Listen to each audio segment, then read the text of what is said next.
Hi குட்டீஸ். மிகவும் அழகான ஆப்பிரிக்கக் காட்டில் இளம் ஒட்டகச் சிவிங்கிக் குட்டி ஒன்று வாழ்ந்து வந்தது. அந்த குட்டி ஒட்டகச் சிவிங்கி மற்ற ஒட்டகச் சிவிங்கிகளைப் போலவே உயரமாகவும் அழகாகவும் இருந்தது. ஆனால் அது அடிக்கடி தன்னுடைய நீண்ட கழுத்தைப் பார்த்து மிகவும் கவலைப்படும். என் கழுத்து ஏன் இவ்வளவு நீளமாக இருக்கிறது? மற்ற குட்டிகளைப் போல நானும் குட்டையான கழுத்துடன் இல்லையே என்று அது நினைத்து கொண்டது. அதன் கழுத்து மிகவும் விசித்திரமாகவும் பிற விலங்குகள் கேலி செய்வார்களோ என்றும் பயந்தது. அதனால் அந்த குட்டி ஒட்டகச்சிவிங்கி தன்னுடைய நீண்ட கழுத்தை தாழ்த்தி மரங்களின் பின்னால் மறைந்து வாழ முயற்சித்தது. அதனால் அதன் மனம் ரொம்பவே சோகமாக இருந்தது.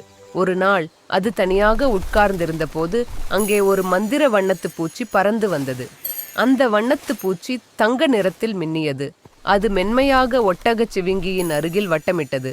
அதன் பிரகாசமான ஒளியை பார்த்த குட்டி ஒட்டகச்சிவிங்கிக்கு ஆறுதலாக இருந்தது.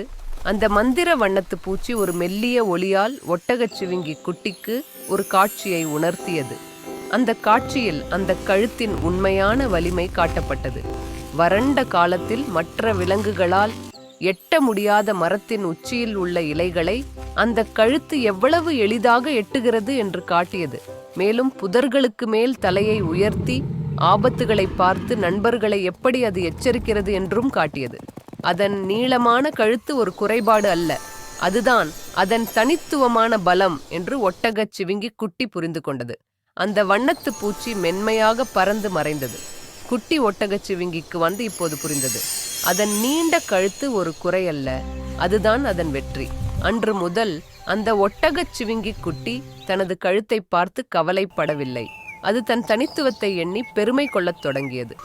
அன்பு குட்டீஸ், நீ யார் என்பதில்தான் உன் உண்மையான பலமும் வெற்றியும் இருக்கிறது. உன் தனித்துவத்தை நீ நேசி.